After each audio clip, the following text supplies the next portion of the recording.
The morning light came soft through the tall windows of Ashcombe Manor, painting long yellow lines across the wooden floor.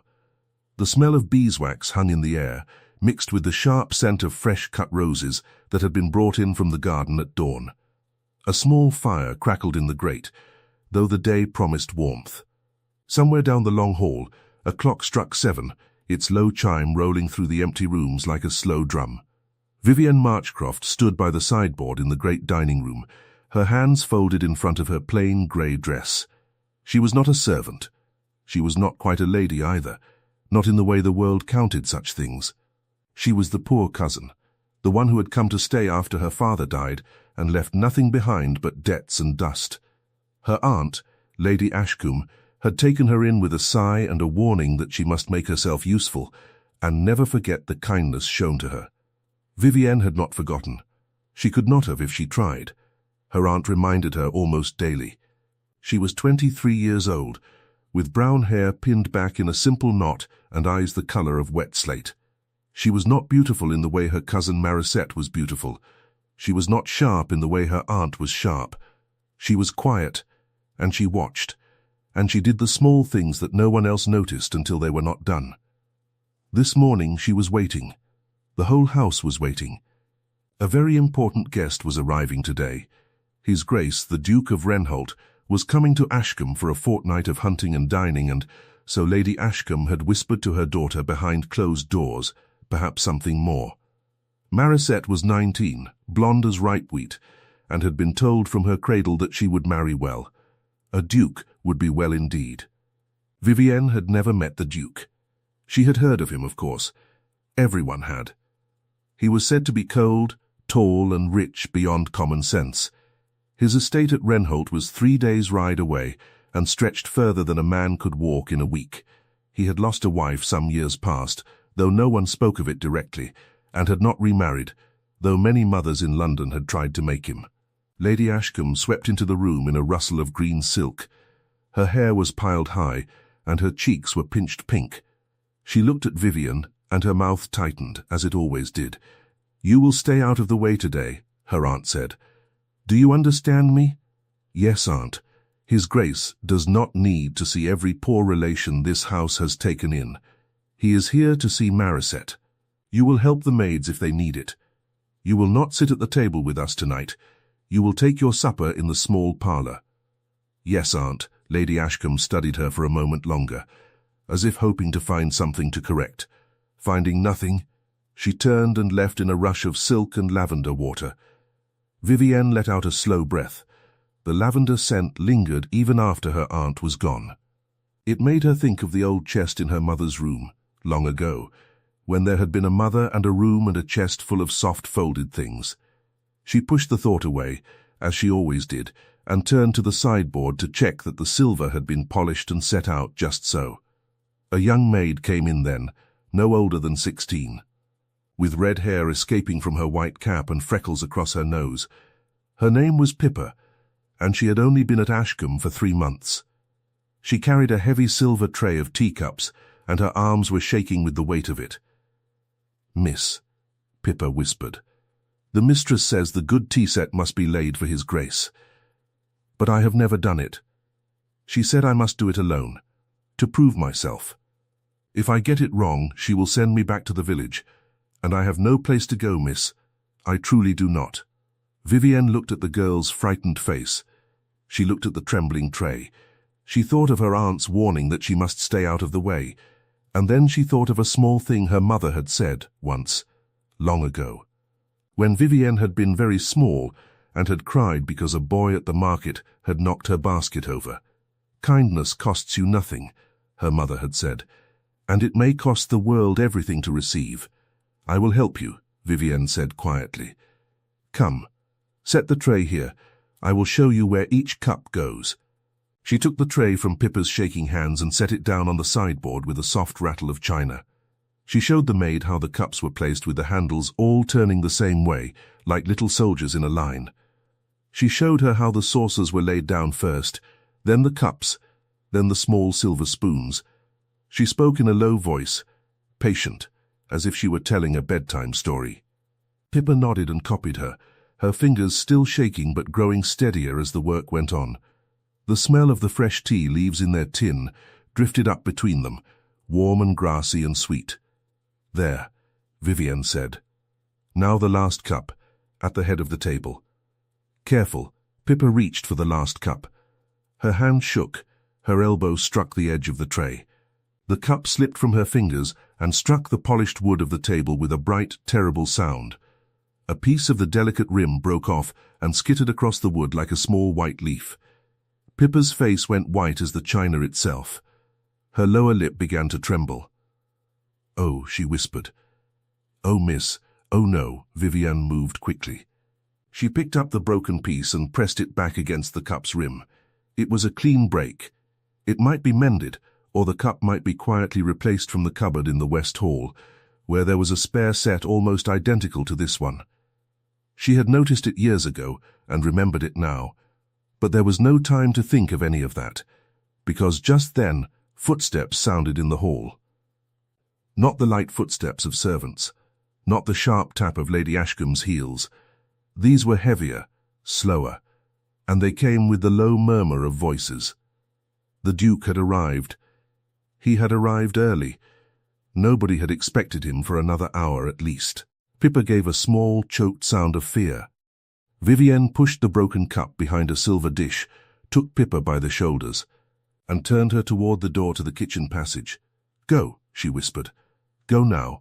I will speak to my aunt. Go and wash your face and start on the kettles. Do not look back."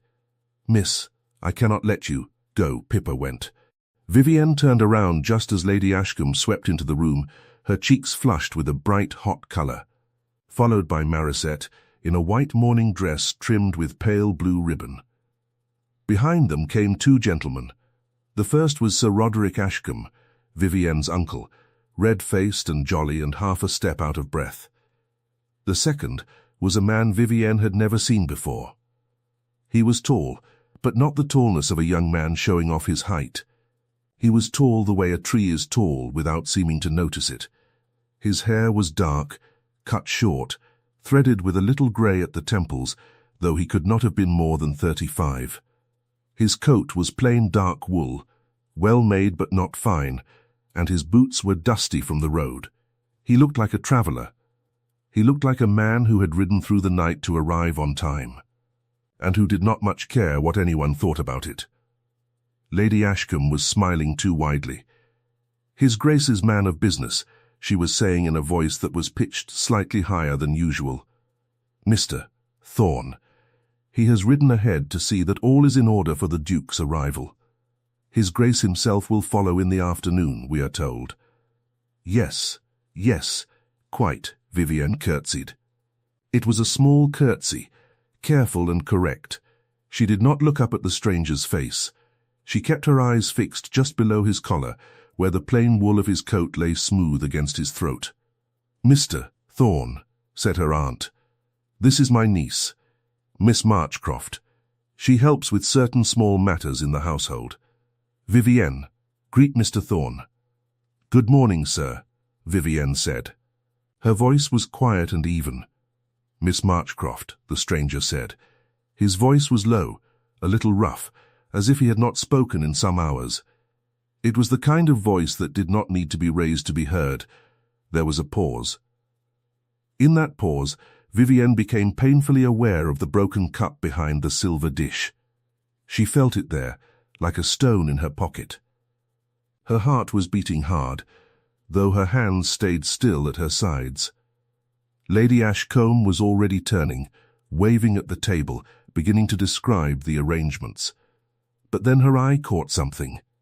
Her eye caught the sideboard, and the tray, and the slightly crooked line of cups, and the small, out-of-place silver dish that had been shoved to the side. "What is this?" Her voice was still light, but there was iron under it now. She stepped forward. She lifted the silver dish. She saw the broken cup. The room went quiet in a way that was not the same as silent. The clock ticked in the corner. The fire popped once, softly. Outside, a bird called from the garden. But no one in the room moved or spoke. Lady Ashcombe picked up the broken cup. She held it up. She turned to Vivienne. Did you do this? There was a moment then. A slow moment, like a held breath. Vivienne felt the eyes of the stranger, Mr. Thorne, on the side of her face. She felt Marisette's eyes on her too, wide and curious and a little pleased. She felt her uncle's confusion and her aunt's rising anger. She thought of Pippa, 16 years old, with nowhere to go. She thought of the village Pippa had come from and how she had said it with the small, dreadful sound of a girl who knew she would not be welcomed back. She thought of her mother's voice. Kindness costs you nothing. That was not quite true, Vivienne realized.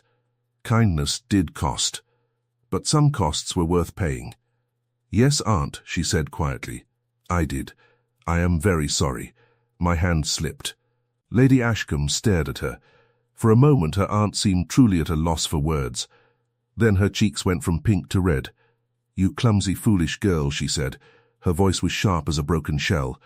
This set was your grandmother's. It cannot be replaced. Do you know what it is worth? Do you know what it is worth to me? I know, Vivienne said. I am very sorry. Sorry does not mend china. No, Aunt, you will pay for it. Every last piece. Out of your allowance. Vivienne kept her eyes lowered. She had no allowance. Her aunt gave her 3 shillings a quarter for pins and ribbons, and Vivienne kept every one of them tied up in a small linen bag under her pillow, saving against the day she might, somehow, be able to leave. 3 shillings a quarter would not pay for a single saucer of the set, let alone the cup. Her aunt knew this. Her aunt was making sure the stranger knew it too. Yes, Aunt, and you will spend the day in the linen room mending sheets. You will not come down for dinner. You will not appear before his grace when he arrives. If he asks after any young lady of the house, he will be told there is only my Marisette. Do you understand? Yes, Aunt. Look at me when I speak to you. Vivienne lifted her eyes. She met her aunt's furious face steadily. She did not blink. I am truly sorry, she said. It shall not happen again. There was a small sound from the stranger. Just a small sound, half a breath, as if he had been about to speak and had stopped himself. Lady Ashcombe turned toward him with a fixed smile that did not reach her eyes. Mr. Thorne, do forgive us. Such a scene, upon your arrival. Family matters, you understand. Please come, let us walk you through to the drawing room and offer you some refreshment after your long ride. Thank you, the stranger said. His eyes had not left Vivienne. She felt them, though she did not look at him. The party moved out of the dining room in a rustle of silken boots. Marisette threw one glance back over her shoulder at Vivienne, and there was a small, satisfied smile at the corner of her mouth. Then she, too, was gone. Vivienne stood alone in the dining room, with the broken cup in her aunt's angry grasp still ringing in her ears. She let out a slow, careful breath. The scent of the roses on the sideboard suddenly seemed too strong, too sweet, almost sickly. She picked up the tray, set it right, straightened the cup so the handles were once again in their proper line. Then she gathered up the broken pieces of the ruined cup in her handkerchief, tied them into a small bundle, and slipped them into the pocket of her apron. She would keep them. She was not sure why. Perhaps to remind herself, later, that she had done a thing that mattered, even though no one else would ever know it. She went to the linen room. The linen room was on the 2nd floor at the back of the house, small and warm and full of the smell of clean cloth and cedar. There was one window that looked out over the kitchen garden and the low stone wall beyond. Vivienne sat on the wooden bench there, took up the pile of torn sheets that had been waiting for her hand, and began to sew. She did not weep. She had learned long ago that weeping was a habit that only made the eyes red and the nose sore, and it changed nothing. Instead, she sewed. Small, even stitches. Her mother had taught her these stitches, sitting in a sunny window in another house, a house that no longer belonged to her, in a life that no longer existed. The sun climbed higher. The clock in the hall struck 10, then 11. Somewhere below she could hear the muffled sound of voices, the passing of servants, the arrival and departure of carriages. She did not lift her head from her work. She was still sewing when a small knock came at the linen room door. "Come in," she said, thinking it was one of the maids. The door opened. It was not a maid. It was Pippa. The girl slipped inside and closed the door behind her. Her face was blotched red from crying, and her freckles stood out against her pale skin. "Miss," Pippa whispered. "Oh, miss, why did you say it was you?" "Because you would have been sent away. But now she is angry with you. She said such things. She was already angry with me. She has been angry with me for years. Nothing changed today except a broken cup." Pippa looked at her for a long moment, her lower lip trembling again. "I shall not forget it, miss, not so long as I live. You do not owe me anything, Pippa. Go back to your work. Do not let her find you here." Pippa nodded. She turned, then turned back. "There is a gentleman come to the house, miss, not the man of business. Another one. A tall one. He is very fine. He is walking in the garden with your uncle. Everyone is very busy." "Yes," Vivian said. "The Duke has arrived. They say he is very rich." "So they say." "Miss," Pippa hesitated. "The man of business, the one from this morning. Mr. Thorne, he asked about you, in the kitchen. He asked cook who you were." Vivian lifted her head slowly. Her needle paused above the sheet. "Did he?" "He did, miss. Cook told him you were the mistress's niece, come to live here after your father died. She told him you were a gentle sort, and quiet and no trouble. He asked how long you had been here." Cook said 7 years. "Yes, 7 years." He nodded, miss, and thanked Cook, and then he walked out to the garden, and now he is not to be found. And nobody knows where he went. Vivienne looked out the window. The kitchen garden was empty in the noon sun. Beyond it, the low stone wall lay warm and pale under the light. A single yellow butterfly moved slowly among the herbs. "Thank you, Pippa," she said. "Go now." Pippa slipped away. The door closed softly behind her. Vivienne looked at her sewing. She looked at the small, even stitches. She thought about the man in the plain dark coat with the dusty boots, and how his eyes had not left her, and how he had made that small sound when her aunt had said she would not appear before his grace. She thought about how he had looked, standing quietly by the door, watching everything with the calm patience of a man who was used to being obeyed. She set down her sewing. She stood up. She walked to the window and pressed her palm against the warm glass. Then she sat back down and picked up her needle again. Whatever the truth of Mr. Thorne was, it did not concern her. It could not concern her. She was to spend the day in the linen room. She was to take her supper in the small parlour. She was to stay out of the way. She sewed until the light in the window grew long and gold. Down below, in the garden, the man who called himself Thorne stood beside the low stone wall and watched a single yellow butterfly move among the sage and thyme. His hands were clasped behind his back. His face was still. He had come to Ashcombe Manor with a purpose. He had been very clear with himself about that purpose. He was 34 years old. He had been married once, briefly, to a young woman whose father had lied to him about her health and her heart. She had died within a year of their wedding. The grief had been sharp, but the anger at having been deceived had been sharper, and it had lasted longer. Since then, he had refused to be lied to again. He had watched, over the years, as mother after mother thrust daughter after daughter into his path. He had watched them smile too widely and laugh too easily, and speak of subjects they had been carefully coached to speak of. He had grown weary of it. He had grown weary of everything. But an alliance was needed. His younger sister must be brought out into society the year after next, and she needed a proper household to receive her guests. His mother, before her death, had made him promise that he would remarry. There was an heir to think of. There was an estate to think of. There were tenants who depended upon him and would depend upon whoever came after him. Lady Ashcombe had written to his aunt, and his aunt had written to him, and the name of Miss Marisette Ashcombe had been placed in front of him, and after some thought he had agreed to come and take a look. But he had not agreed to come and be fooled.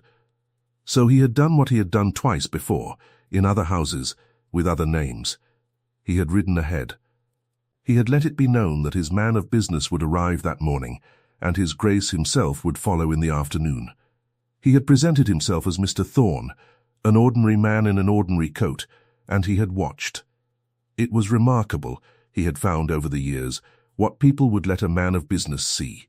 He had watched Lady Ashcombe's cheeks flush with the hunger of a woman who saw a duke on the horizon. He had watched Miss Marisette Ashcombe smile a smile so practiced that he could see the small tightening at the corner of her mouth where the muscles had been trained. He had watched Sir Roderick, who was harmless, offer him weak wine and speak of horses.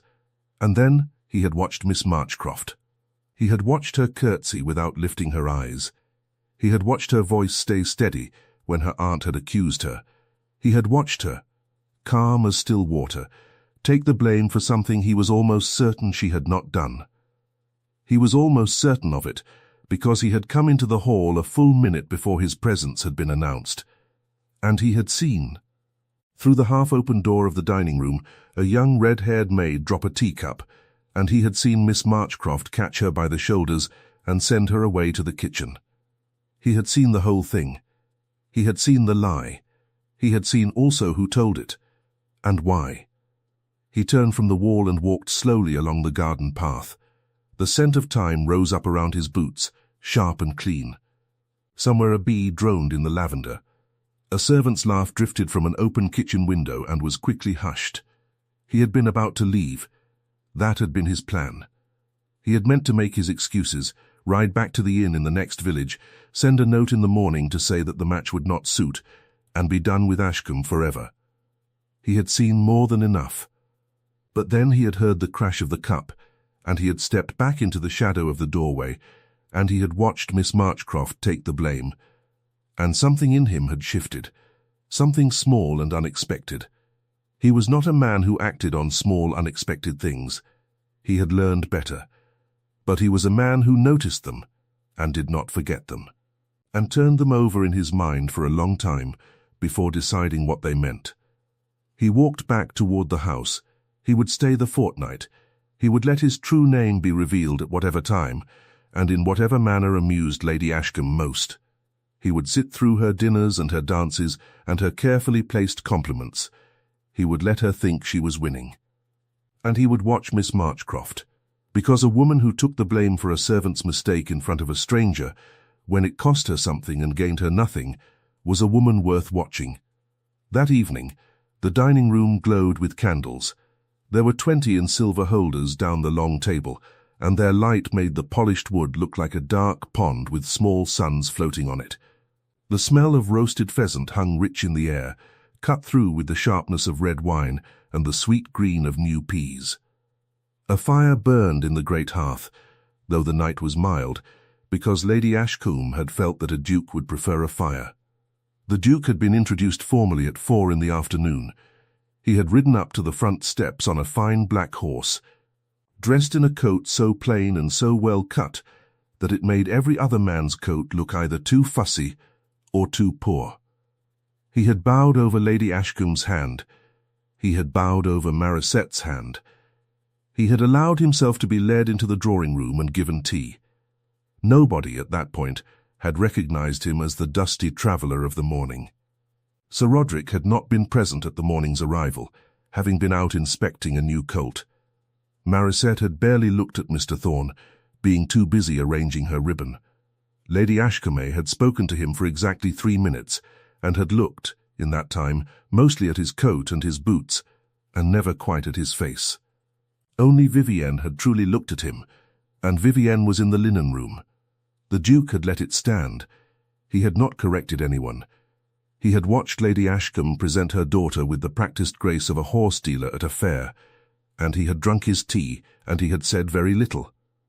Now, at dinner, Marisette sat at his right hand.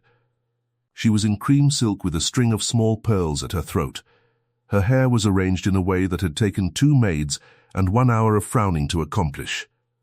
She laughed lightly at everything he said, even the things that were not funny, and she leaned toward him just far enough to seem interested, but not far enough to seem forward. The Duke was polite. He asked her about her music. She played and sang, she said, and she was fond of the harp. He asked her what she read. She read poetry, she said, and she was fond of a Mr. Cowper. He asked what it was about Mr. Cowper's work that she liked. She hesitated for a moment too long and said that his verses were very fine. The Duke inclined his head and said that was so. He asked her then whether her cousin might join them. He asked it very gently, as if it were a small thing, a matter of ordinary courtesy. He had noticed that morning, he said, that there was a young lady of the family who did not seem to be present. Lady Ashcombe's smile did not move, but the corners of her eyes tightened. "My niece, your Grace, is not well this evening. A small illness, nothing of consequence. She sends her regrets." "I hope she recovers quickly," said the Duke. "You are too kind." Marisette pouted, just a little, and the Duke asked her another question about the harp, and the moment passed. But the Duke did not forget it. After dinner, when the ladies had withdrawn and Sir Roderick had brought out the port, the Duke drank one small glass and then excused himself. He said he wished to walk in the garden before he retired. Sir Roderick offered to accompany him. The Duke said, with perfect courtesy, that he preferred to walk alone. He went out through the long doors at the back of the drawing-room, and he crossed the lawn in the moonlight, and he walked slowly along the edge of the kitchen garden until he was well out of sight of the house. He stopped there. He looked back at the manor. Most of the windows were dark now. A few candles glowed in the drawing-room, where the ladies still sat. One small light burned high up under the eaves, in a window at the back of the house. He watched that small light for a long time. Upstairs, in the small parlour beside the linen room, Vivienne sat by the window with a cold slice of pie on a plate and a book open in her lap. The pie was pigeon, and it was very good, and she was grateful for it. Cook had sent it up with a wink and a small pot of jam and a folded napkin, and had said nothing about the broken cup at all. Vivienne ate slowly and read slowly, and she thought about the day. She thought about how the man called Mr. Thorne had watched her. She thought about how he had made that small sound when her aunt had said she would not appear before his Grace. She thought about the second gentleman who had arrived in the afternoon, whose voice she had heard from her window, low and quiet, giving polite answers to Lady Ashcombe's fluttering. She had not seen his face, but there had been something in the voice that had made her put down her sewing and go very still. It was a foolish thought. She pushed it away. She finished her pie. She set the plate on the small table. She stood up and went to the window and looked out at the garden. There was a man standing at the far edge of the kitchen garden, in the moonlight, looking up at the house. Vivienne could not see his face at that distance. She could only see the outline of him, tall and quiet, hands clasped behind his back. She stood at the window for a long moment. He did not move. Then, as if he felt her looking, he raised his hand, just once, just barely, in something that was not quite a wave, but was not nothing either. Then he turned and walked back toward the house and disappeared into the shadow of the wall. Vivienne stepped back from the window. Her heart was beating in an odd, quick way. She pressed her hand against her chest as if to still it. She told herself it was nothing. A servant, perhaps, out for a walk. A groom returning from the stables. She did not believe it. She went to bed. She lay awake for a long time. When she finally slept, she dreamed of a man in a plain dark coat standing quietly in a doorway, watching everything and saying nothing. The next morning, she came down early to the small side room where the housekeeper kept the household accounts. She had always been good with numbers. Her aunt permitted her to help with the household books, because Lady Ashcombe had no patience for sums, and Sir Roderick had less. It was one of the few useful things Vivienne was allowed to do, and she enjoyed it, because numbers did not lie, and did not scold, and did not remind you of what you owed them. She had been at the accounts for perhaps half an hour when the door opened behind her. She turned, expecting the housekeeper. It was not the housekeeper. It was Mr. Thorne. He stood in the doorway, in the same plain dark coat, though this morning his boots had been cleaned. He did not come in. He simply stood, one hand still on the door, and looked at her. "Miss Marchcroft," She rose from her chair and curtsied. "Mr. Thorne, I hoped I might find you here." His voice was low. "May I speak with you a moment?" "Aye." She glanced past him at the empty hall. "My aunt would not wish. Your aunt is at breakfast." "She will not know." "Sir," she lifted her chin, just slightly.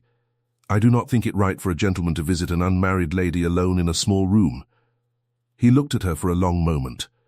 Then, without smiling, he opened the door wider and stepped back into the hall so that he stood just outside the room, in plain view of anyone who might pass. "Better?" "Yes, thank you. I shall not keep you long." He paused. "May I ask you a question?" "You may ask, sir. I may not answer." There was a flicker of something at the corner of his mouth. Not quite a smile, the suggestion of one. "Fair enough. My question is this. Yesterday morning, in the dining room, when your aunt asked whether you had broken the cup, did you break it?" Vivienne felt the blood rise in her cheeks. She kept her hands still at her sides. "I said I did." "That is not what I asked." "It is the only answer I have to give you, sir." He nodded slowly. "I thought you would say that." "Then why did you ask?" "Because I wished to see whether you would say it again, when I was the only one listening." She looked at him. She looked at him properly, for the first time. She saw that he was younger than she had thought at first, though there was grey in his hair. She saw that his eyes were a very dark brown, almost black in the morning light, and that they were tired, and that they were kind. She felt something turn over in her chest. "Mr. Thorne," she said, "may I ask you a question in return?" "Please do." "Are you truly a man of business?"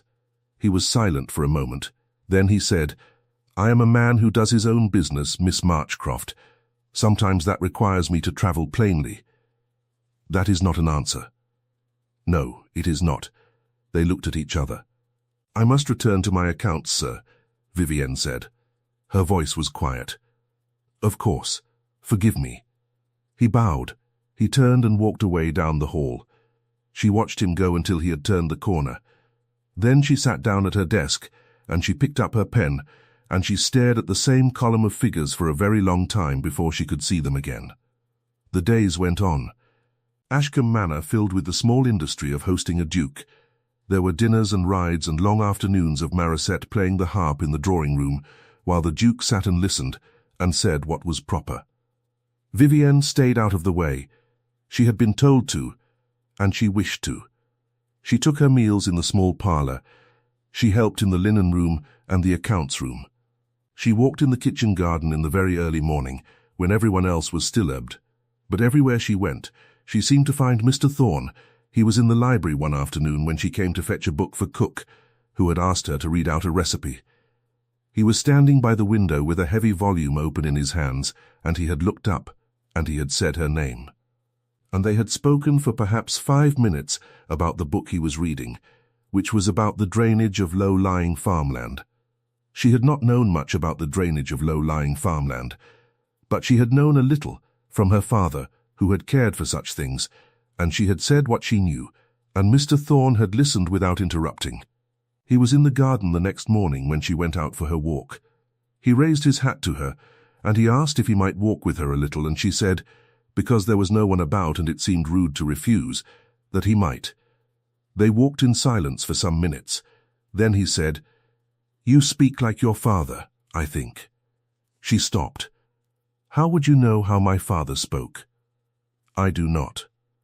I only know that when you spoke of drainage yesterday, you spoke like someone who had heard it from a man she loved. That is all." She began to walk again. He kept pace with her. "My father was a good man," she said. "He was a country gentleman. He had a small estate in Derbyshire. He knew every tenant by name." "And?" "He died when I was 16. He had lent money to a friend, and the friend could not repay, and the estate was sold, and there was nothing left. My mother had died the year before. There was only my aunt to take me in." She said this in a plain voice, the way one might report the weather. It was a story she had told to herself so many times that it no longer carried tears. "I am sorry," Mr. Thorne said. He said it quietly, and he meant it. "It is a long time ago now. 7 years.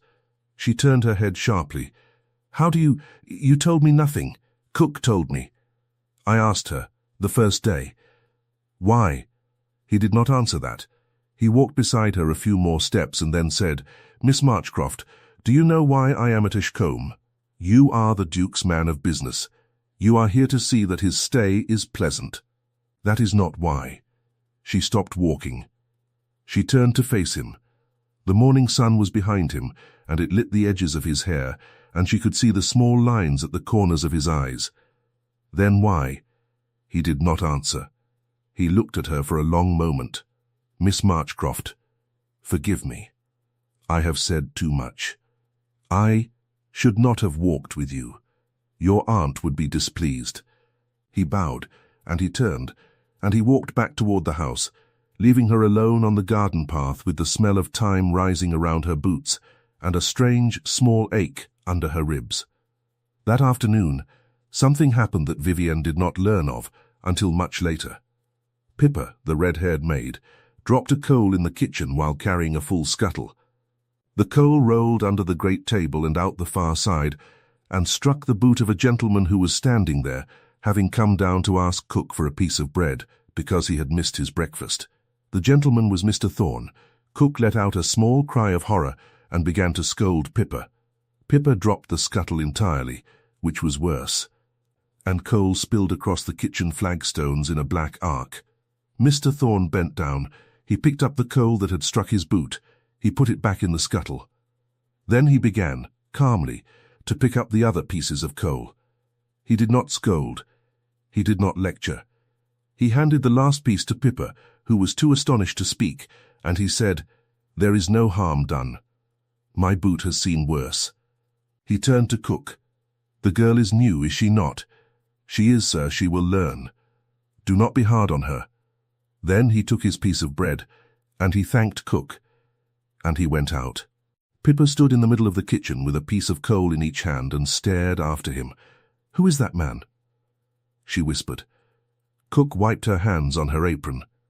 That, my girl, is the Duke of Renholt, and you shall not tell a soul I told you so, or I shall skin you. Pippa's mouth fell open.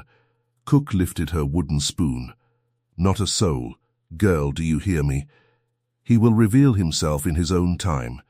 He is playing some game of his own, and it is not for us to spoil it. But mark what he just did. Mark it well. Pippa nodded. She marked it. And later that evening, when she brought Vivienne her supper tray in the small parlour, she nearly told her. She nearly told her. But Cook had said not a soul, and Pippa was frightened, and so she only set down the tray and said, in a small voice, Miss, the man in the dark coat. Mr. Thorne, he is a good man. Miss, I know it.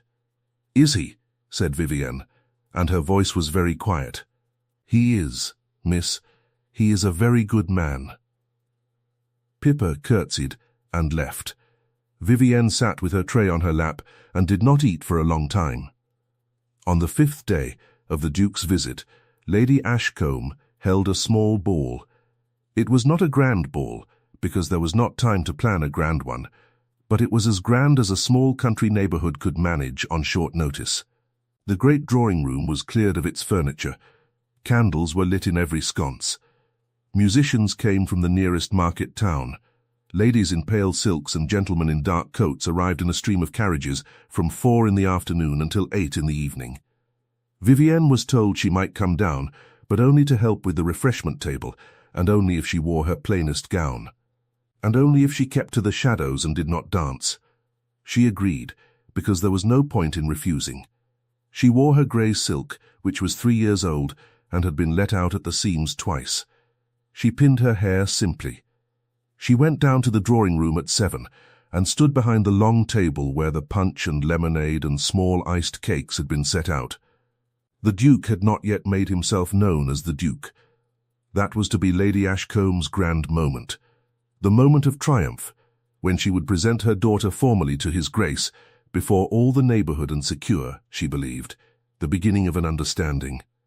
Marisette had been dressed for 4 hours. She wore white silk with silver embroidery, and there were fresh white roses in her hair.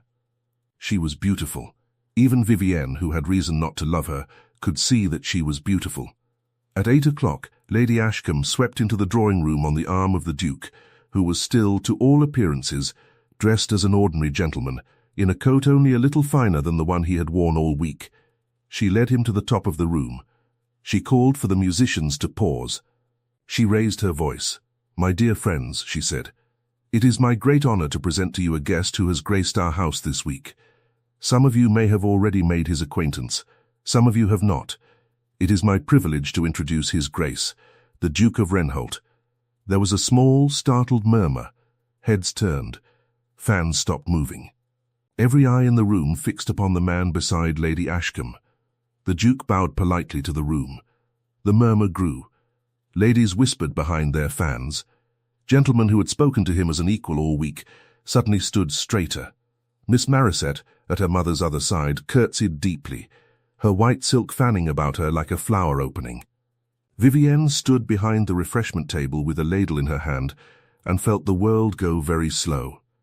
Mr. Thorne, the Duke of Renholt, was Mr. Thorne, the man who had walked with her in the garden, the man who had asked her about the broken cup, the man who had said her name softly in the library, the man who had watched her, from that first morning, with those tired, kind eyes. She set the ladle down. Her hand was shaking. She pressed her palm flat against the tablecloth. The room did not know. The room saw only the Duke. But she saw the man from the doorway, the man from the garden, the man from the library, and she understood. He had lied. He had come into her aunt's house under a false name. He had walked with her, and spoken with her, and asked her questions, and let her think he was ordinary, and all the while he had been the very man they were all here to catch. Anger, small and hot, rose in her chest. Then something colder. Then something else, a thing she had no name for. She kept her hand on the tablecloth. She did not move. Across the room, the Duke had begun to greet guests. Lady Ashcombe was steering him toward the neighbours of greatest importance. Marisette was on his other side, her white silk gleaming.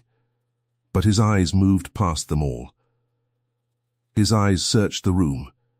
They found her. He looked at her across the crowded, candle-bright room. He did not smile. He did not nod. He only looked at her, steady and quiet, the way he had looked at her on the first morning. When he had watched her take the blame for a maid, she lifted her chin. She looked back at him. She did not smile either. Then, very slowly, she turned her face away. The ball went on. Marisette danced with the Duke. Others danced too. The musicians played, and the candles burned lower, and the smell of hot wax mixed with the scent of roses and pomade, and 100 bodies moving in a warm room. Vivienne poured lemonade for anyone who asked. She kept her eyes on her hands. She did not look up. She did not look for him. But once, when she raised her head to hand a cup to a young lady she knew slightly, she caught sight of him again. He was standing by the great window, alone for a moment while Marisette had been claimed by a neighbour's son for a dance. He was looking straight at her. She looked away. Later, she could not have said how much later, a shadow fell across the punch table. Miss Marchcroft. She did not have to look up. She knew his voice. "Your Grace," she said quietly. She curtsied. She kept her eyes down. "I would speak with you. Your Grace has guests to attend to. They will keep. My aunt would not wish. Your aunt is at the far end of the room, and is at this moment telling Sir Peter Marley about the excellence of her daughter's harp playing. She will not miss me for some minutes. Miss Marchcroft." "Please," she raised her eyes. He looked older in this light. There were tired lines at the corners of his eyes that she had not noticed in the garden. His hand rested on the edge of the table, quite near hers, but he did not touch her. "Please," he said again, more quietly. "Not here. No, not here. Come to the library. When you can slip away, I shall wait until you come. I shall wait all night if I must." He bowed. He turned. He walked back into the crowd, and Marisette caught his arm at once, laughing, and he was gone. Vivienne stood very still. Her heart was beating hard. She thought, I shall not go. It would not be proper. It would not be safe. He has lied to me, and he has used me for some purpose of his own, and I owe him nothing. She thought this for a long time. Then, when the dancing was at its loudest, and Marisette was in the middle of the floor with her cheeks flushed and her ribbons flying, and Lady Ashcombe was busy talking to 3 ladies at once about a matter of great importance, Vivienne set down her ladle. She slipped along the wall. She went out through the side door. The library was dark when she came to it, lit by only one lamp on the mantel and the low red glow of a dying fire. The smell of old books and wood smoke and beeswax was thick in the air. Rain had begun to fall outside. She could hear it striking the tall windows. He was standing by the hearth.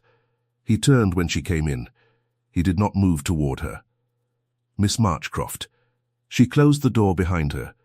She did not curtsy this time. She stood with her back to the door, her hands at her sides. You lied to me. Yes, you came into my aunt's house under a false name.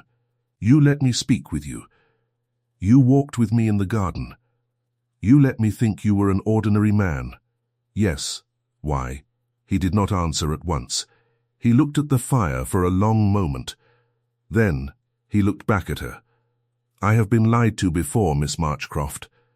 I was married once. My wife's father was not honest with me about her health or her heart, and I did not learn the truth until it was too late for either of us. She died within a year. I do not blame her. I blame myself for not seeing what I should have seen. Since then, I have made it my habit, when I am considering a matter of importance, to see the truth of a household before I present myself to it. I ride ahead. I wear a plain coat. I let myself be treated as an ordinary man, and I watch. So you came to spy on us. I came to see the truth. And what truth did you see? He looked at her for a long moment. I saw a woman take the blame for a maid's mistake in front of a stranger she believed to be nobody of consequence. I saw her do it because the maid would have been sent away. I saw her aunt speak to her as no one should ever speak to a niece. I saw her keep her head. I saw her, later, sew sheets in a linen room for an entire day and take her supper alone and never once complain. You saw me from the garden. Yes, and you waved. I did not think you saw me. I saw you. The rain grew louder against the windows. A log broke in the fire and settled with a small shower of sparks. Your Grace, Vivienne said. Her voice was very quiet. You had no right. No, I had no right. You should have declared yourself. Yes, you should not have walked with me in the garden. You should not have asked me questions in the accounts room. You should not have. She stopped. She pressed her lips together. Her eyes had begun to sting, and she would not weep. Not in front of him. You should not have made me like you, she said. And she said it so quietly, he almost did not hear it. He took one step toward her. Only one. Miss Marchcroft, do not. He stopped. I did not intend to speak to you at all, he said. I intended to arrive, observe the household for a day, and leave. I had already decided that Miss Marisette would not do. I have watched too many young ladies who have been coached from the cradle to smile at a duke. I saw the same thing here. I meant to make my excuses and go. And then I heard the cup break in the dining room, and I stepped back into the doorway to see, and I saw you send the maid away, and I saw you take the blame. And I could not go. I could not go, Miss Marchcroft. I have watched you every day since, and I have found no falseness in you, none at all, and I have. He stopped himself. He was breathing quickly. He shook his head. Forgive me. I said too much. She stared at him. You said too much a great deal earlier than that, Your Grace. He looked at her. Then, very slowly, he smiled. It was the first true smile she had seen on his face, and it was small and tired and rueful, and it changed him utterly. Yes, he said. I did. She could not smile back. Not yet. Perhaps not for some time, but something in her chest, which had been held very tight for many days, loosened just a little. I am going back to the ball, she said.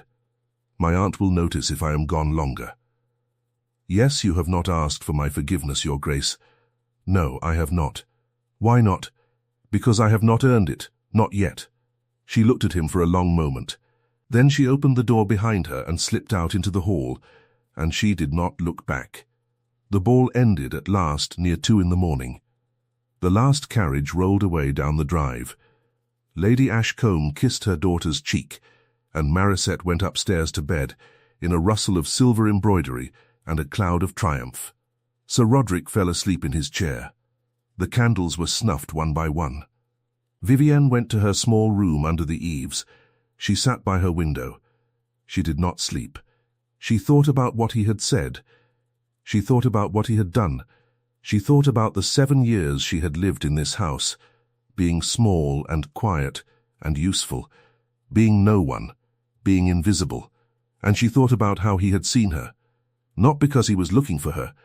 He had not been. He had come to see Marisette and to leave.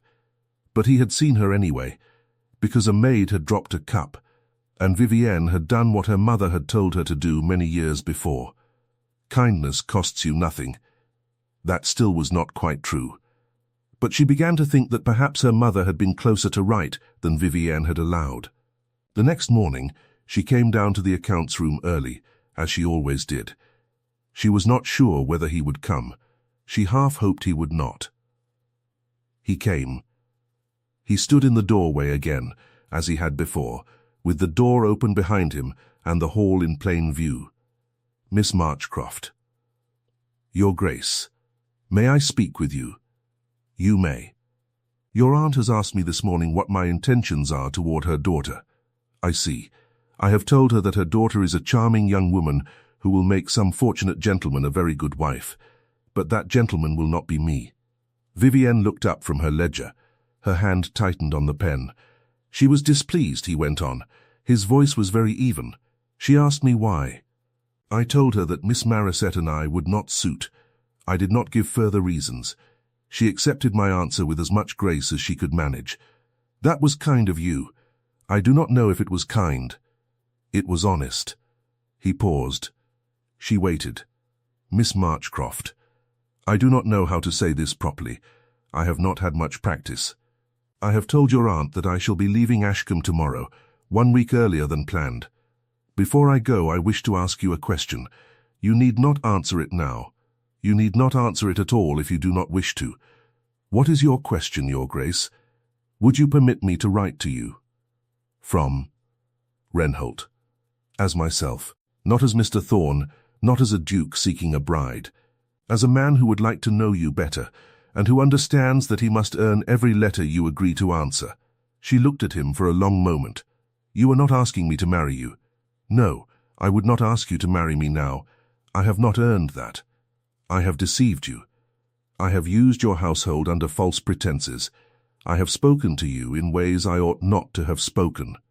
I am asking whether you will allow me to begin, from this day, to be honest with you. Nothing more. And if I say yes, then I shall write. And you may burn my letters unread if you wish, and you may answer them, or not answer them, as you choose.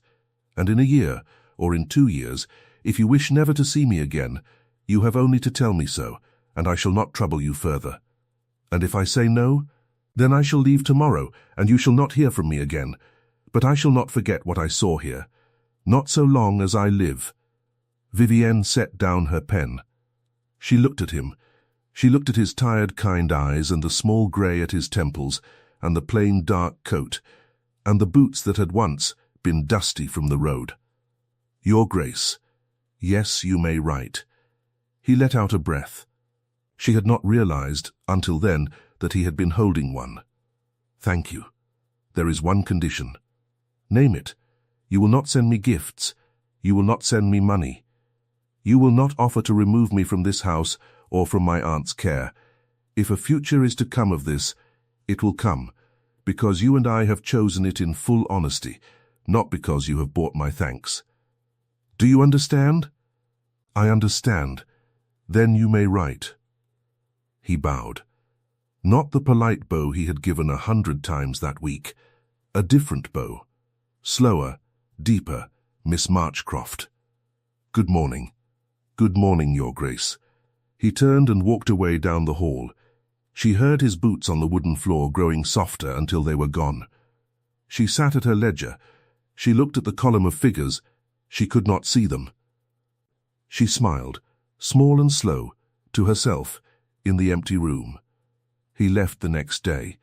Lady Ashcombe was cold at breakfast, and cold at his farewell, and colder still when his carriage disappeared down the drive with no offer made. Marisette wept for one afternoon and then, being practical at heart, put on a new bonnet and went riding with the eldest son of Sir Peter Marley, who was rich enough in his own way.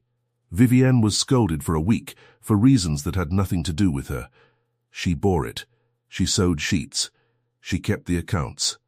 2 weeks after he had gone, a letter came, addressed to Miss V. Marchcroft, care of Ashcombe Manor. It was on plain paper. It was signed only with a single letter, G. It spoke of the drainage of low-lying farmland, and of a new colt in the stables, and of a book he had been reading and had thought she might enjoy. It did not speak of love. It did not need to.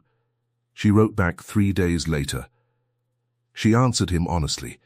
She told him about the accounts, and about the pigeon that had built a nest in the kitchen chimney, and about a book of her father's that she had been rereading. She did not sign her name with any small, clever letter. She signed it plainly, Vivienne Marchcroft. The letters went on all through the autumn, and through the winter, and into the spring. Twice a month, sometimes 3 times. She hid them in a linen bag under her pillow, next to the small linen bag of shillings she had been saving for years to leave this house. She stopped counting the shillings. In the spring, on a soft warm morning when the apple trees were in bloom in the kitchen garden, and the smell of the flowers came in through the open window of the accounts room, a carriage rolled up the drive at Ashcombe. It was a very fine carriage, with a crest painted on the door. It did not belong to anyone in the county. Vivienne was at her ledger. She heard the wheels on the gravel. She rose. She went to the window. She saw the crest. She knew it. She set down her pen with a hand that was quite steady, though her heart was not. By the time she reached the front hall, her aunt had already flown down the great staircase in a rustle of morning silk, her cheeks bright with sudden hope, calling for Marisette to come at once. To come. To come. The Duke stood in the open doorway. He was not in a plain coat this time. He wore a dark blue riding coat that was very fine, and his boots were polished, and his hat was in his hand. He did not look at Lady Ashcombe. He did not look at Marisette, who came flying down the stairs a moment later with her hair half done. He looked, past them all, to the small doorway at the back of the hall, where Vivienne had come to a stop with her plain grey dress and her ink-stained fingers. The whole hall went quiet. It went quiet in the way that only a room can go quiet when everyone in it has understood, in the same instant, that something has changed and cannot be changed back. Lady Ashcombe turned her head slowly. Her mouth opened. Vivienne did not answer. She was looking at the Duke. The Duke crossed the hall. He walked past Lady Ashcombe as if she were not there. He walked past Marisette. He stopped in front of Vivienne, and he bowed, properly and deeply, as a man bows to a woman he means to honor before the whole world. Miss Marchcroft. Your Grace, I have come to ask you a question. I have been asking it in my letters for many months now, but not in the words I meant. I should like to ask it now, plainly, so that there is no confusion at all. The hall was so quiet Vivienne could hear the tick of the clock and the far, faint song of a bird in the garden. She could hear her own breath. She could hear the small, startled sound Lady Ashcombe made behind her. "Ask, Your Grace," she said. He asked. She looked at him for a long moment. She looked past him at her aunt, whose face had gone the colour of old paper. She looked at Marisette, whose mouth hung open. She looked at the great front doors which stood open to the morning, and the smell of the apple blossoms came in on the light spring air. She thought of a red-haired girl called Pippa, who was still at Ashcombe, still in the kitchen, still safe. She thought of a broken teacup wrapped in a handkerchief, which she had kept all this time in the small drawer of her writing desk. She thought of her mother, and the sunny window, and the small even stitches, and the words about kindness. She looked back at the Duke, at Gideon. That was his name.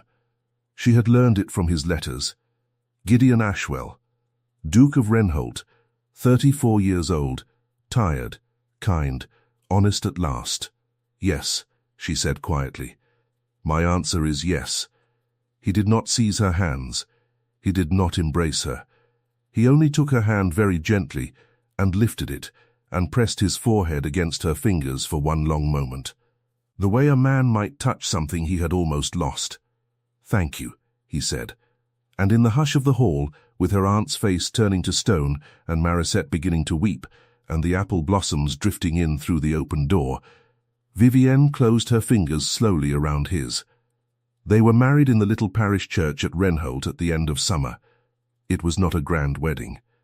She had said she did not wish for one, and he had said he did not either. Her uncle gave her away. Her aunt attended in tight silk and a tighter smile. Marisette had, by then, become engaged to Sir Peter Marley's son, and was too busy planning her own grander wedding to be very jealous. Pippa was there. Vivienne had insisted upon it. Pippa cried through the whole ceremony and had to be given 3 handkerchiefs. After the wedding, Vivienne learned a great many things she had not known before. She learned that on the morning of her ruined teacup, the Duke had, that same afternoon, quietly arranged with Cook for Pippa's wages to be increased and her position secured, so that no matter what Lady Ashcombe might do, the girl could not be sent away. He had done it without telling anyone, and had asked Cook to say nothing. Cook had said nothing to Vivienne, though she had told the story to Pippa on the morning of Vivienne's wedding, weeping into her wooden spoon and saying that this was the master she had waited all her life to serve. Vivienne wept a little when Pippa told her, the day after the wedding, in the small warm kitchen at Renholt, with the smell of new bread rising around them. That evening, in the great quiet library at Renholt, with the fire burning low and the rain of late summer tapping at the windows, she sat with her husband in 2 chairs pulled close to the hearth. She had her sewing in her lap. He had a book open across his knee, though he was not reading it. She said, without looking up, "You paid Pippa's wages." "Cook told you." "She did." "I did not want her told. It was a small thing." It was not a small thing to Pippa. He was quiet for a moment. Then he said, "It was not a small thing to me either." She lifted her eyes. He was looking at her across the fire, with the same tired, kind eyes she had seen in the accounts room at Ashcombe on the morning after the ball. "You saw a kindness," he said. "I have spent my life among people who perform kindness. I had forgotten what it looked like when it was real. I saw you do it, and I could not go home again the same man. That is the whole story, Vivienne. That is all it is." She set down her sewing. She rose from her chair. She crossed the small space between them and knelt beside his chair and laid her cheek against his hand. He did not speak. He only lifted his other hand and rested it very gently upon her hair. Outside,